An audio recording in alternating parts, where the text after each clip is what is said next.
여러분은 작년 한 해 몇 권의 책을 읽으셨습니까?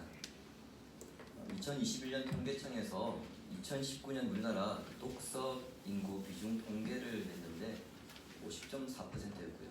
1인당 평균 독서는 14권이었습니다. 2013년 이후로 2년마다 통계 조사를 했는데 계속해서 감소 추세니까 2023년 올해 발표하면 조금 더 떨어지겠죠. 평소에 이제 책을 많이 읽는 분 그리고 잘 읽지 않는 분 다 이렇게 크게 나뉩니다. 그래서 14권이라고 하면은요, 어떤 분들은 한 권도 안 읽은 분도 분명히 있을 것이고요. 이 자리에서 지금 굉장히 찔리신 분이 있으니까요. 반면에 어떤 분들은 이제 30권 이상 그렇게 많이 읽으신 분들도 있을 줄 압니다. 평소에 책을 많이 읽는 분들과 읽지 않는 분들, 이분들은 딱 책 읽을 때 나뉩니다. 어떻게 나뉘느냐? 책을 다 읽고 난 다음에 똑같이 읽거든요. 그래서 책의 내용이 무엇입니까? 이렇게 물으면 여기서 확 나뉘죠. 분명히 읽기는 읽었는데 분명히 읽었는데 이게 무슨 내용인지 잘 모르겠다 그런 분도 있고, 어떤 분은 똑같이 한번 읽었는데 그 저자가 말하고자 하는 의도를 정확히 캐치해낸 분들이 있습니다. 이런 현상이 나타나는 것은요, 그 책을 읽을 때 텍스트와 컨텍스트를 생각하느냐 하지 않느냐의 차이에 있습니다. 텍스트라고 하는 것은 그 책 그 자체이죠. 그리고 컨텍스트는 그 텍스트가 가리키는 환경이나 배경을 의미합니다. 그렇다면 텍스트와 컨텍스트 중에서 어느 것이 더 중요하냐? 어느 것이 더 중요하겠습니까? 컨텍스트가 더 중요합니다. 텍스트는 이미 글자나 그리고 문장, 문단으로 이루어진 그 책 그 자체이죠. 시간이 지나더라도 그리고 환경이 변하더라도 장소가 바뀌더라도 텍스트는 변하지 않습니다. 하지만 컨텍스트는 시간이 흐르거나 배경이 달라질 경우에 그리고 장소가 달라질 경우에 그 텍스트의 시간과 환경, 장소에서 점점 멀어지기 때문에 해석하는 데 있어서 상당히 달라지게 됩니다. 그래서 처음 저자가 그 텍스트를 통해서 말하고자 하는 그 의도를 시간이 지나서 장소가 바뀌어서 문화가 바뀌어버리면 그것을 놓치는 경우가 많습니다. 이런 이유로 책을 통해 그 의미를 정확하게 파악하기 위해서는 텍스트가 어떤 컨텍스트 가운데서 기록되었는가, 그리고 또는 그 컨텍스트에서는 그 텍스트를 어떻게 이해해야 하는가, 이것을 생각하면서 읽어야 저자의 의도를 정확하게 파악할 수 있습니다. 무엇보다 성경을 그렇게 읽어야 합니다. 여러분과 제가 지금 우리가 가지고 있는 이 성경이라고 하는 텍스트는요, 오늘날과 최소 2000년이라고 하는 시간적인 갭이 있습니다. 그리고 장소는 어디입니까? 로마 그리고 팔레스타인 땅이죠. 문화는요, 헬라 문화입니다. 그리고 유대 문화도 섞여 있습니다. 또 하나 정치 구조도 다릅니다. 그런 차이가 있기 때문에 오늘날 관점에서 성경을 그냥 우리 관점에서 우리 문화 속에서 이것을 읽고 해석해서는 안 됩니다. 성경이라고 하는 텍스트가 기록된 당시의 시대적 그리고 장소적 문화적, 정치적인 관점에서 그 컨텍스트를 어떻게 기록했는가, 받아들였는가, 그것을 우리는 염두하고 읽어야 한다는 겁니다. 그렇게 할 때에 하나님의 말씀을 명확하게 우리가 깨달을 수 있습니다. 자, 이 점을 염두하고 우리가 오늘 본문을 봐야 합니다. 특히 본문을 이해하는 데 쟁점은요, 영생입니다. 당시의 개념과 오늘날 우리가 생각하는 영생의 개념이 다릅니다. 현대사회 성도들은 영생을 추상적인 개념으로 그렇게 생각하는 경향이 많죠. 그래서 더 이상 시간이 존재하지 않고 물질과 공간이 없이 영원을 사는 것, 그것을 보통 영생이라고 생각하는 경향이 많습니다. 하지만 1세기 당시를 살아가는 유대인들이나 초대교회 성도들은요, 영생에 대해서 그들은 구체적으로 생각했습니다. 그들은 시대를 크게 두 가지로 나눴거든요. 현재 내가 살아가고 있는 시대하고요, 그리고 오는 시대로 그렇게 두 가지로 구분하였습니다. 그래서 특별히 경건한 유대인 누구나 오는 시대의 생명을 희망했습니다. 지금 내가 살고 있는 시대도 좋지만, 그러나 그들은 사실 고통스러웠죠. 다가오는 그 시대가 나에게는 소망이 있다, 이렇게 생각했기 때문에 당시 유대인들이나 초대교회 성도들은 오는 시대를 굉장히 소망했습니다. 여러분은 오는 시대와 지금 시대 중에 어느 것이 더 좋습니까? 말은 오는 시대로 이야기하는데요. 현실 어떻습니까? 우리는 현실 속에서 이렇게 이야기합니다. 개똥밭에 굴러도 이승이 좋다. 그렇게 말하면서 오는 시대를 말하면서 우리 현 시대를 더 중요하게 봅니다. 그러나 그들은 달랐다는 거예요. 그들은 오는 시대 어떻게 생각했냐면은 모든 질서가 바로 잡혀서 마침내 완전히 새로워진 그런 시대를 그는 오는 시대라고 했습니다. 그래서 그 시대를 사는 생명, 그것을 영생으로 그렇게 생각했던 거죠. 자, 그렇게 생각하며 살아가는 사람들 앞에서 바울과 바나바가 지금 설교하고 있습니다. 지난주 우리가 바울의 설교를 살펴봤죠. 바울의 설교의 핵심이 무엇이었습니까? 이스라엘 가운데 나타나신 예수 그리스도의 죽음과 부활, 그리고 그 예수 그리스도를 통한 죄사함을 받으라. 이것이 바울의 설교 핵심이었습니다. 자, 이렇게 바울의 설교가 끝남으로 그날 모임이 끝났습니다. 자, 그 자리에 모여있던 비시디아 안디옥의 그 회당에 있던 사람들이요, 바울과 바나바를 붙들고는 당신 말씀을 들으니 우리 가슴이 뛴다. 제발 다음 안식일에 한 번 더 강론해달라. 그렇게 간청합니다. 자, 이것은 그들이 부활하신 예수님을 믿기로 작정했다는 것으로요, 바울의 설교를 듣는 가운데에 그 예수 그리스도의 생명이 자신들 심령 가운데서 약동했음을 깨달은 겁니다. 오늘날 성도들도 이런 경험을 합니다. 십자가를 통한 예수 그리스도의 경험이 성령을 통해서 내 심령 가운데 약동할 때에 나도 모르게 내가 주를 위해 살겠노라고 그렇게 결단하고 좀 더 은혜를 강하게 받으면 내가 신학교를 가야 되겠다. 그리고 선교사로 가겠다. 그렇게 결단하기도 합니다. 문제는 이런 결단이 그 순간 감정에 끌려 즉흥적인 순간으로 끝날 때가 많다는 점이죠. 그래서 정신을 차리고 보니 아이고 망했네. 내가 뭔 소리를 한겨. 이거 물릴 수도 없고 어떻게 해야 되나 그러기도 합니다. 또는 예배 시간에 분명히 그렇게 살아야지 내가 그렇게 결심했습니다. 근데 예배만 끝나면 언제 그랬냐는 듯이 그 결심과 함께 점심 먹을 때 같이 쌈 싸 먹어버리는 그런 경우도 종종 일어납니다. 아니나 다를까 바울과 바나바는 다음 안식일에도 말씀을 강론해달라고 하는 그들을 향해서 이렇게 권면합니다. 43절 보십시오. 회당의 모임이 끝난 후에 유대인과 유대교에 입교한 경건한 사람들이 많이 바울과 바나바를 따르니 두 사도가 더불어 말하고 항상 하나님의 은혜 가운데 있으라 권하니라. 최근 우리가 수요 성경 공부 때 지금 구원론에 대해서 배우고 있습니다. 구원이 무엇입니까? 하나님께서 값없이 주시는 선물, 그 은혜에 의해서 성령을 통해 우리가 얻게 되는 영원한 생명, 그것이 구원입니다. 따라서 하나님의 은혜 가운데 있으라. 이것은 다르게 표현하면 믿음의 삶을 살아라는 겁니다. 믿음의 삶은 하나님의 은혜로 시작했다가 시간이 점점 지나면서 자신의 노력이나 의지, 힘으로 살아가는 것이 아닙니다. 처음부터 끝까지 하나님의 은혜로 사는 것, 그것이 믿음의 삶이고 하나님의 은혜에 머무는 삶입니다. 그래서 사도 바울은 이렇게 고백합니다. 고린도전서 15장 10절을 함께 읽겠습니다. 그러나 내가 나된 것은 하나님의 은혜로 된 것이니 내게 주신 그의 은혜가 헛되지 아니하여 내가 모든 사도보다 더 많이 수고하였으나 내가 한 것이 아니요 오직 나와 함께 하신 하나님의 은혜로라. 아멘. 이 말씀 바로 앞에 15장 9절에서 바울이 뭐라고 말하느냐면 이렇게 이야기합니다. 나는 사실 교회를 박해한 사람이기 때문에 사도라 불릴 자격이 없는 사람이다.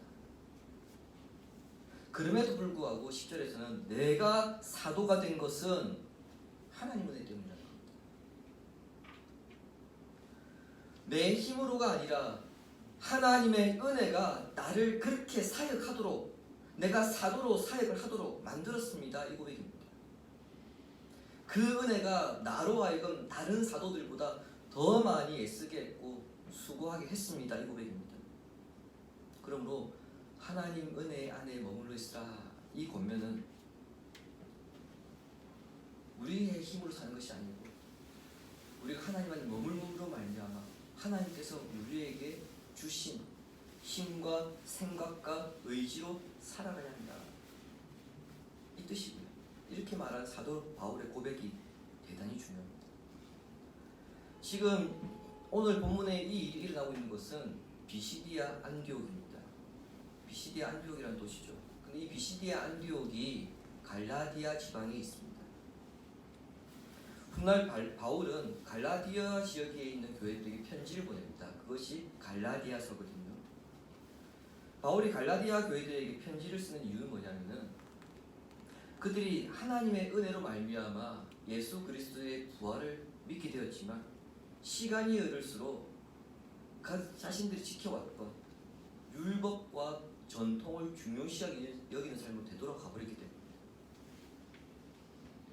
따라서 바울의 권면은 비단 이날 설교를 들은 그 비시디아 안디옥 회당에 있는 그 사람들에게 해당되는 것이 아니고요. 그의 설교를 접하는 모든 시대의 신자들에게 동일하게 권면되는 말씀입니다. 교회도 그렇습니다. 처음에는 하나님의 은혜에 의한 구원의 기쁨이 가득해서 교회 일을 합니다. 봉사를 합니다. 그런데 어느 순간 시간이 지나면 그 봉사의 은혜, 그 기쁨이 사라지고 현재의 상황에 얽매여서 의무감으로 교회 일을 할 때가 많습니다. 그렇게 하면요, 개인도 힘들지만 그 개인을 바라보고 있는 공동체도 힘듭니다. 그 개인의 표정이 다 드러나잖아요. 공동체도 불편할 수밖에 없고 결국 개인은 나중에 그 억지로 하다 보면 그 의무감 때문에 시험 들게 됩니다. 그러므로 바울의 권면을 기억하여서 우리의 삶이 하나님 은혜에 머무는 삶이 되도록 구원의 은혜에 대해 감사하면서 늘 자신의 신앙을 돌아보도록 애써야 합니다. 일주일이 지나 다음 안식일이 되었습니다. 44절에 기록된 것처럼 그날 비시디아 안디옥 시민들 거의 대부분이 하나님의 말씀을 듣기 위해서 바울과 바나바에게 몰려옵니다. 바울의 강력한 설교 앞에서 구원의 확신을 가지게 된 이 비시디아 안디옥 회당에 있었던 사람들이요, 다음 안식일이 되기까지 자신의 삶의 현장에서 하나님 은혜에 머무는 그 삶을 살았더니 이전과 완전히 달라진 그 삶을 그 주변 사람들이 보기 시작한 겁니다. 그리고는 충격을 받고 도대체 지난 안식일에 저기서 무슨 일이 일어나는가 그것을 직접 확인하고자 달려온 겁니다. 자, 굉장히 기쁜 일이죠. 엄청난 부흥이 일어나는 일이니까 기쁜 일인데 여기에서 또 다른 문제가 발생합니다. 45절을 다시 보시기 바랍니다. 유대인들이 그 무리를 보고 시기가 가득하여 바울이 말한 것을 반박하고 비방하거늘. 그 회당에 모여있던 유대인들이 처음에는 바울과 바나바를 열렬히 환영했습니다. 그래서 지난 안식일에는 말씀 강론 시간에 바울을 초청해서 제발 우리에게 말씀을 좀 가르쳐 주십시오, 그렇게 부탁까지 했었습니다. 그러나 그 성에 사는 수많은 사람들이 몰려오자 유대인들 일부 가운데 바울과 바나바를 박해하고 비방합니다. 비방하다라고 하는 헬라어 단어가 하나님과 관련해서 사용되면요, 이게 뜻이 신성을 모독하다 그 뜻이에요. 정확하게 이야기하면 오늘 본문은 비방하다가 아니라 신성을 모독했다 이렇게 해석하는 게 더 정확하겠죠. 그 사람들이 바울과 바나바의 설교를 듣고는 저 인간들이 지금 신성 모독하고 있다, 그렇게 비난한 겁니다. 왜 신성 모독입니까? 그들은 지금까지 율법을 지킴으로써 구원을 얻고 하나님의 언약 백성이 될 수 있다고 그렇게 믿어왔습니다. 하지만 바울과 바나바는 예수가 하나님의 아들이고 율법과 전통이 아닌 그 예수의 피가 죽음과 부활이 우리를 의롭게 한다, 이렇게 주장했기 때문에 그것을 신성 모독으로 규정하고 비난한 것입니다. 45절에는요 바울과 바나바를 비방하고 반박한 본질적인 이유에 대해 설명하고 있습니다. 이유가 무엇입니까? 45절을 보시면요, 시기가 가득하여 사촌이 땅을 사니까 배가 아프다 이런 속담이죠. 비시디아 안디옥 사람들 모든 관심이 바울과 바나바에게 온통 집중되니까 거기에서 시기심이 생긴 것처럼 그렇게 보일 수 있습니다. 물론 그런 이유도 있겠죠. 저 인간들이 오기 전에는 우리 회당에 그렇게 사람들이 많지 않았는데 갑자기 저 두 인간이 오더니 사람들이 몰려온 것까지는 좋은데 그 관심이 바울과 바나바에게 가니까 그런 시기심 때문에 바울과 바나바를 비방했을 수도 있습니다. 그러나 더 중요한 이유가 있습니다. 한글 성경에 시기라고 번역된 헬라어 단어에는요, 시기라고 한 뜻 외에 열심, 열정, 열렬한 애정, 분노 이런 뜻이 함께 있습니다. 자신들은 율법을 지키는데 열심이 특심이었고 그것이 전부라고 생각해봤습니다. 그런데 바울과 바나바가 나타나서는 뜬금없이 자기들의 열심을 어떻게 규정합니까? 잘못된 것을 그렇게 규정해버린 거예요. 그리고 십자가를 통한 회개의 복음을 선포하니 그들 마음속에서 참을 수 없는 분노가 일어났던 겁니다. 우리가 봤을 때는 참을 수 없는 분노이지만은 그들의 입장에서 볼 때 여러분 이것은 의분입니다. 의로운 분노입니다. 바로 이 지점에서 바울과 바나바의 메시지를 들은 유대인들이 50절 하반절에 기록되어 있듯이 그 도시에서 이 두 사람을 쫓아낼 만큼 분노하는 진짜 이유를 발견하게 됩니다. 우리가 간과해서 안 되는 것이 하나 있거든요. 그것은 뭐냐면 분노하는 유대인들의 열정입니다. 분노하는 유대인들의 열정. 수백 년 동안 타국에서 유대인으로서 정체성을 살면서 살아가는 것을 생각해 보십시오. 온갖 우상과 이방 문화, 그 득실한 그 땅에서 내가 유대인이다 이런 정체성을 가지고 다른 사람들은 지키지 않는 그 율법을 자기들만 지켜왔다고 한번 생각해 보시기 바랍니다. 그 과정에서 당하는 조롱 그리고 배척당한 수고를 그들은 감내해 왔습니다. 때로는 그 때문에 죽기도 했고요, 피를 흘리기도 했고요, 경제적 손실을 입었습니다. 그렇게 오랜 시간 동안 그들은 율법을 지키면서 우리는 유대인이야, 우리는 하나님의 백성이야 이렇게 살아왔는데 바울과 바나바가 나타나서는 수백 년 동안 지켜왔던 그것들을 한순간에 무너뜨리려고 했기 때문에 그 분노를 참을 수 없었던 겁니다. 바울과 바나바는 훗날 다른 곳에 가서도요, 이런 이유 때문에 가는 곳마다 유대인들의 박해를 받게 됩니다. 이런 일들은 오늘날 교회에서도 종종 일어납니다. 교회마다 전통이라는 게 있죠. 여러분, 전통이라고 하니까 항상 좋은 것만 생각하는데 전통은 중립적인 겁니다. 즉, 좋은 것일 수도 있고요, 그것이 나쁜 것일 수도 있습니다. 그 전통 안에 있는 사람들은 사실 그것이 좋은 것인지 나쁜 것인지 잘 모릅니다. 이유가 뭘까요? 항상 그렇게 해왔기 때문에, 지켜왔기 때문에. 그것이 좋은 것인지 나쁜 것인지 잘 모릅니다. 그런데 언제 문제가 발생하느냐면요, 열정이 넘치는 새로운 사람이 유입될 때 그때서 이제 이 문제들이 터집니다. 그런 사람이 들어오면 꼭 기존 전통을 흔들게 됩니다. 자, 근데 그것을 기존 전통에 있던 사람들은 어떻게 받아들이냐면 교회의 근간을 흔드는 것처럼 그렇게 여깁니다. 그때 바람직한 행동은 자신들이 지켜왔던 이 전통이 과연 옳은 것이었는가, 아니면 문제가 있었던 것이냐 생각하는 것입니다. 그렇게 할 때에 대화의 물꼬를 틀 수 있습니다. 그러나 반대하고 비난하면 어떻게 될까요? 그 길로 그냥 교회를 떠나버립니다. 근데 교회를 떠나는 게 아니라 어떤 사람들은 아예 신앙을 떠나버리는 경우도 있습니다.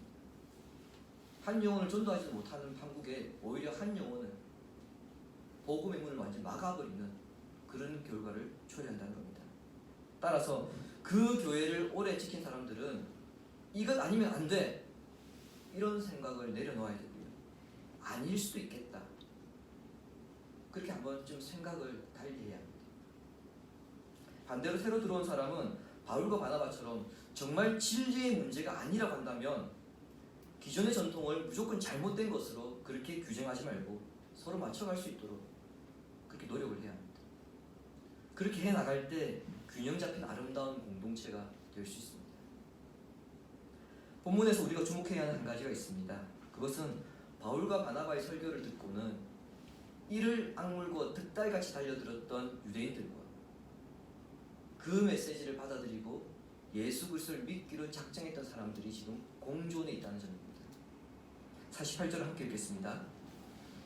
이방인들이 듣고 기뻐하여 하나님의 말씀을 찬송하며 영생을 주시기로 작정된 자는 다 믿더라. 아멘. 이 문장의 의미를요, 헬라어 성경에서 직역하면 이렇습니다.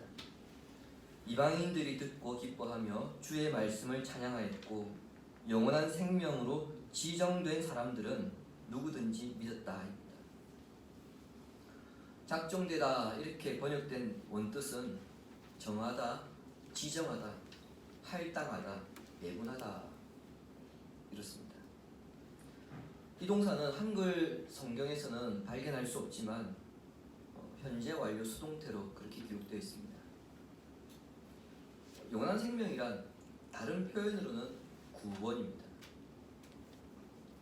하나님께서 구원하시기로 계획하신 작정은 과거, 즉 창세전에 있었던 것이고요. 그 계획의 완성을 위해서 하나님께서 세상 모든 역사를 이끌어 가시는데 이것을 우리가 뭐라고 합니까? 섭리라고 합니다. 누가가 작정된 자를 현재 완료 수동태로 기록하고 있는 것은 바울과 바나바의 설교를 듣고 회심으로 반응하고 있는 그 사람들이 바로 하나님의 섭리에 의해서, 즉 과거에서 계획했던 그 일이 쭉 진행되어서 현재 믿는 것으로 일어나고 있기 때문에 현재 완료 수동태로 기록한 것입니다. 즉 이 사람들이 예수 믿기로 작정된 자들이 믿기로 한 것은 과거에 하나님께서 이 사람들을 구원하시기로 결정하셨다. 그것을 지금 증언하고 있는 것입니다. 우연히 하나님께서 저 인간을 구원하자 그렇게 결정하신 게 아니라는 겁니다. 그래서 사도 바울은 이렇게 선언합니다. 곧 창세전에 그리스도 안에서 우리를 택하사 우리로 사랑 안에서 그 앞에서 거룩하고 흠이 없게 하시려고 그 기쁘신 뜻대로 우리를 예정하사 예수 그리스도로 말미암아 자기의 아들들이 되게 하셨으니 아멘. 오늘 우리가 예수 믿고 있는 것 그냥 우연히 예수 믿게 된 것이 아니라 하나님께서 우리를 창세 전부터 예수 믿게 하시기로 구원하시기로 작정하셨고 우리를 예수 믿게 하기 위해서 그동안 세상 모든 역사를 이끌어서 우리를 믿게 하셔서 우리가 지금 이 자리에 있다. 그런 의미입니다. 우리 역시 바로 이런 하나님의 은혜로 인해 복음을 듣고 예수 그리스도를 믿으며 복음의 확신을 가지게 됩니다. 그게 내가 믿고 싶어서 믿게 된 게 아니라는 겁니다. 하지만 모든 사람이 그 은혜를 받는 것은 아니죠. 하나님께 택함을 받지 못한 자들, 곧 죄악 가운데에 그냥 내버려져서 멸망당하게 되는 자들이 있습니다. 이런 자들을 우리가 하나님께 유기된 자라고 합니다. 버려졌다는 거죠. 유기된 자들은 복음을 들으면요, 그 복음을 받아들이지 못하고 강력하게 저항합니다. 본문에서도 그들은 회당에 자주 출입하는 상류층 여인들과 도시 지도자들을 선동해서 바울과 바나바를 핍박하고 급기야 이 두 사람 그리고 이들의 일행을 비시디아 안디옥에서 추방시켜버립니다. 도시 지도자들은 황제를 숭배하는 사람들입니다. 그리고 그들은 달의 신을 숭배하는 자들입니다. 근데 예수를 믿게 되면 어떻게 됩니까? 달의 신을 숭배할 수 없고요. 무엇보다 황제를 숭배할 수 없습니다. 황제를 숭배할 수 없다는 것은 곧 자기가 누리고 있는 그 권력, 그 지위에서 다 내려와야 한다는 거예요. 여러분 그 사실 아십니까? 국회의원들 중에서 한 3분의 1 가까이가 그 크리스찬들이 되게 많은데 이분들 종교가 희한합니다. 정말 희한합니다. 종교가 뭡니까? 이렇게 물으면 누가 묻느냐에 따라서 종교가 달라집니다. 교회 가서 교인이 물으면 저는 기독교입니다. 그래서 제가 집사입니다. 이렇게 이야기하거든요. 근데 불교에서 부르면은 제가 수계를 받았습니다 이렇게 얘기해요. 천주교 신자가 부르면 어떻게 대답할까요? 영세를 받았습니다 이렇게 얘기합니다. 종교가 달라집니다. 왜입니까? 그 자리를 지키기 위해서 그런 겁니다. 이 시대는 더 심했습니다. 황제를 숭배하지 않는다. 그것은 곧 권력자로서 지도자로서 앉을 수 없다는 것을 의미했습니다. 지금까지 그들이 쌓아왔던 것들이 있습니다. 누려왔던 것들이 있습니다. 근데 이것을 버리려고 하니까 못 버리죠. 너무 아까우니까. 또 힘들어지니까. 그 사람들이 누굽니까? 바로 비시디아 안디옥 그 도시의 유력자들, 지도자들입니다. 또 있습니다. 누구입니까? 유대인들입니다. 자기들이 지금까지 쌓아왔던 전통이 있잖아요. 이 두 세력이 서로 지금 손을 잡은 겁니다. 그리고는 그들이 스스로 이제 복음 앞에서 떠나갑니다. 따라서 사람은 누구나 자신이 무엇을 위해 내가 열정을 가지고 살아가는지, 그리고 이 열심이, 이 열정이 바른 방향으로 가고 있는지 늘 그 방향성을 정립하며 살아가야 합니다. 만일 그 열심이 최종적인 구원을 향한 것이라고 한다면 기쁨으로 가득하게 될 것을 성경은 우리에게 약속합니다. 쫓겨난 바울 일행을 보십시오. 52절을 보시면은요, 바울과 바나바 일행은 그들은 박해를 받아서 쫓겨나가는데도 불구하고 어떻게 말합니까? 기쁨과 성령으로 가득했다. 그렇게 성경은 증언하고 있습니다. 주님이 사랑하신 성도 여러분, 이제 우리가 고민해야 할 것이 있습니다. 바울 일행이 안디옥 회당에서 복음을 듣고 은혜 안에 머물렀던 그 사람들처럼 우리 역시 예수 그리스도를 믿고 구원의 확신이 있음에도 불구하고 왜 우리는 하나님 나라의 약속을 받은 사람들의 그 삶을 살지 못하는가 하는 점입니다. 이 고민에 대한 답을 제가 이미 설교 서두에서 말씀드렸습니다. 1세기 초대교회 성도들은 영생을 어떻게 이해했는가, 거기에 답이 달려 있습니다. 그들은 구원을 통한 죽음 이후의 삶, 우리가 영생이라고 표현하죠. 그 영생을요, 추상적이고 막연한 삶으로 그렇게 생각하지 않았습니다. 그리고 자신들이 살아가고 있는 그 삶을, 그 현실적인 그 삶도 오는 시대의 삶으로 받아들였습니다.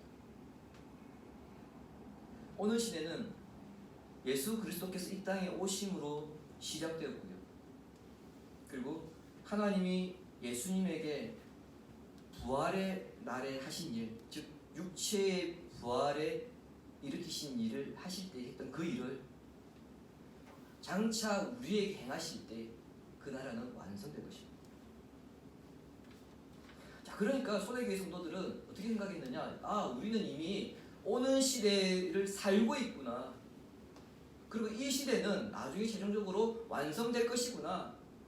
우리는 지금 오는 시대를 향해 나아가고 있구나. 그렇게 생각하며 살았다는 겁니다. 우리 역시 이 사실을 발견할 때에 기쁨으로 충만할 수 있고요. 저 인간이 잘못 먹었나? 저 인간이 오늘 왜 저러지? 그런 생각을 할 정도로, 주변에서 의아해할 정도로 이전과 다른 삶을 살아갈 수 있습니다.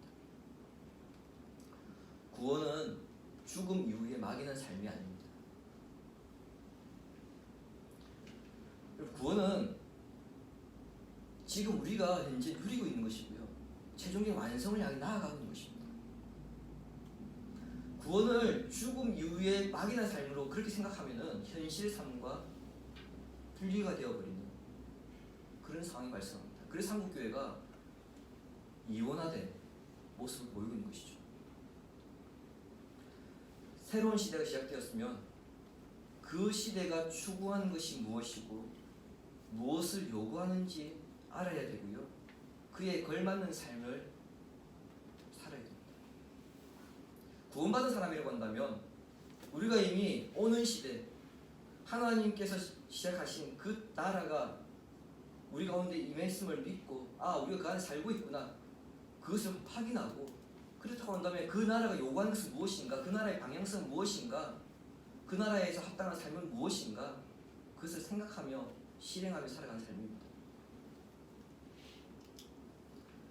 그리고 하나님 은혜에 머무는 삶은 우리로 하여금 믿음 때문에 핍박을 당하거나 또한 우리로 하여금 곤란한 상황에 처해진다 하더라도 우리로 하여금 낭망하지 않게 만든다는 것을 기억하시기 바랍니다.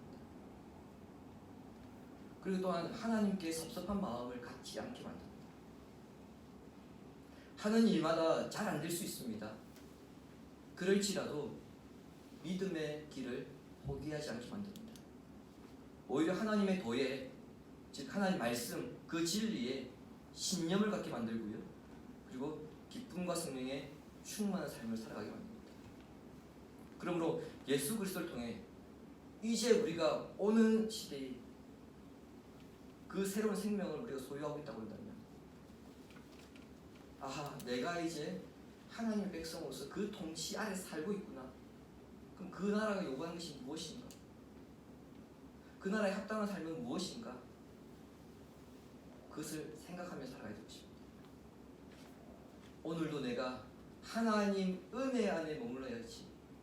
그러한 소망으로 하나님께서 우리에게 허락하신 새로운 시대, 새로운 나라를 건설해 나가는 성도가 되기를 예수님의 이름으로 축원합니다. 아멘.